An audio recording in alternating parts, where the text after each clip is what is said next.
Thanks, sir. How are you? Hi, Doug. I'm fine. Thanks for having me on. I appreciate it. I don't think for some reason that you and Tony Messenger are going to be exchanging Christmas cards this year. Am I right on that guess? You're probably correct. You're probably correct. Although I think we do, when we do interact, it's usually cordial. But I just have a vehement disagreement about a few things that he said today, and I'm glad you allowed me to come on and express those. Follow the money is the thing that he's saying, and he says you're doing one thing, and I'm guessing you're going to say that's really not the case.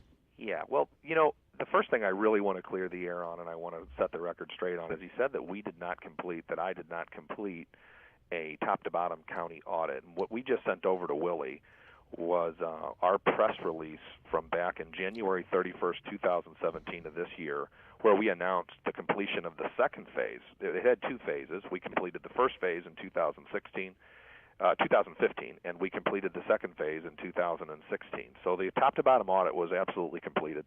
It gave us quite a bit of information, and it really helped out really for fiscal responsibility in the county. And, then that leads me to my second point. The follow the money was never my mantra when I was running for St. Louis County Executive. I'm a CPA by trade. I'm also an attorney. And, I was a CPA for about 20 years at that point. And, numbers are just sort of in my blood. So I ran on a platform of fiscal responsibility. And the very first thing that we did was began the process for having that top-to-bottom audit. So to hear that we didn't complete that, it's simply false. Another thing that he mentioned was that I have not tried to correct his articles that he's written about me, and he's written quite a few, and it's almost some type of a fixation for him. I've contacted his editors. I've contacted higher ups at the Post-Dispatch about his articles. I've actually written, I believe I even wrote an op-ed at one point about one of his articles. I've been on your show, I've been on McGraw's show a number of times to dispute what's contained in his articles, so I don't know where he's sort of grabbing that. And for him to suggest that I violated campaign finance laws is just also a falsity. I filed some amendments after Stephen Deere contacted me on behalf of, I guess he was contacting me to try to contact my campaign committee, contacted me, had some questions about some of the disclosures that we did make and the reporting of contributions that we made. And he gave me about a dozen. I looked at them. They were from 2015 and 2016. It was very difficult to tell whether or not a contractual relationship existed at that time, which is the test. It was also difficult to determine because of staff, turnover, whether or not the staff had made, an adequate effort to obtain that information. So just to avoid any dispute whatsoever, and in the sake of transparency, I filed 7 amendments. And they're simple amendments that have no consequence whatsoever. And there was never an allegation that there was a skirting of the law except by Tony Messenger. And even in the article that was written by the Post-Dispatch on this matter, I think that article acknowledged that it was unclear whether the disclosures were necessary or not under the law, but I nevertheless did that. Now, of course, it made front-page news that I had amended my campaign reports, which I think that's the first in the history of the paper that a simple amendment to someone's campaign report makes front-page news with 3-inch letters, but that is what it is. Okay, so it's clear. This is Kelly, by the way, Kelly Jackson. Hi, Steve. Hi, Kelly. Hi. Okay, so Tony is saying that you were frequently doing business with campaign donors, and in his article, he states Gifco, LLC, Sure. and also the accounting firm. Yeah, well, and Kelly, what's interesting about that is from, the history of our county, there have been donors who give to the various candidates who represent individuals throughout the county and also represent county government. That's happened through the history of county government, and I don't think that that's anything new. And for him to suggest that I have it to some higher degree is just simply false. And, I raise about $3.5 million to run my race. I'm in the middle of that right now. We are, raising money at a very, we have to at a very fast pace to get to that $3.5 million so we can run a campaign. I just happen to be part of that system, and it's a lawful system of receiving contributions. There's never been an allegation that I've violated the law in any way other than by Tony Messenger. So I don't know, I don't know where he's kind of coming from with this, but it seems like he's trying to develop a narrative. The whole Gary Hart thing, I don't understand why that would be applicable to me. I did not say follow my money as opposed to Gary Hart saying follow me. That's not something I really had as a mantra. The last county executive tried to close half of our parks. He claimed that there was a false financial crisis.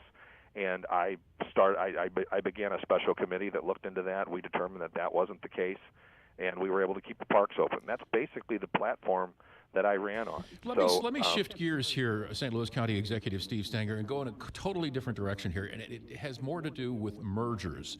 I know there's been a lot of conversation between the merger of the city and the county, but I'm intrigued by the possibility or the thought that we have all these smaller municipalities in St. Louis County, and there have been a couple of them that have merged and come together. What would be the possibilities of saying, let's just take the county first and take a lot of these communities who want to be incorporated into St. Louis County as an entity of the county instead of a separate entity? Has there ever been a lot of conversation about that, to your knowledge? Well, about 2 weeks ago, Better Together announced a task force being formed that was going to look at how we could save perhaps $750 million to $1 billion through various measures in St. Louis County. It could include something like that. They're looking at everything to make a determination of how we can become more efficient and how we can be leaner. I endorsed that study, not any particular outcomes, not any particular solutions, but if we can try to save $750 million for taxpayers or $1 billion for taxpayers, that's money that we could either A, reinvest back into our community, or we could even return it to taxpayers. So that's what's being looked at right now, and that's going to take approximately about a year, maybe a year and a half to take a look at that. But the solution that you just proposed is probably one of the solutions that they might propose, and I'm sure they'll have a menu of potential solutions depending how far the public would want to go. And as I said, I'm not really right now willing to endorse any one of those solutions until I've seen and looked at them and people have had a chance to weigh in on them. Because I will tell you that this is an area where St. Louis Countyans particularly feel very strongly one way or the other about. And people tend to develop an affinity toward their local services in some of these smaller municipalities, and even in some of the larger municipalities, they have an affinity for their services. They like their lives, and they don't want to change them. So we really have to take a close look at it. I think we have to look at it qualitatively because there is a quality of life aspect to it. There's a quantitative aspect for the tax savings that we might be able to save. And I think we just need all of the options on the table, and we'll take a look at them. And I want to just, so you can answer just one more question on, Sure. on Tony Messenger's article. What about your audits?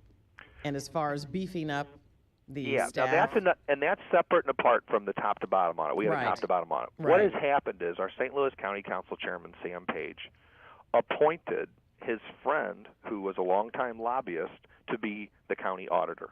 He does not have any accounting experience. He is not an accountant, and he is not properly functioning in the office. Sam Page asked for an additional auditor. Now, we've had an audit staff of 2 for about the last decade. He asked for an additional auditor because the auditor that he appointed doesn't audit and can't audit. And I said, I will not appoint another auditor until you get a real auditor in the auditor spot. And that's what Tony is talking about. And that has been printed in his own paper. But he has taken a different bent on it in order to sort of maybe play gotcha with me in his article. So, but that's that's what the public record reveals. Gotcha. Okay. Hope you have a pleasant day, and thank you very much for taking the time to join us this morning. I really appreciate it. Thanks Thanks for giving me joining the us. opportunity. No problem at all. No Thanks, problem at all. Thanks, Kelly. Thank you. Steve Stenger, who's the county executive of St. Louis County, joining us this morning. Like I said, there's no Christmas cards going back and forth.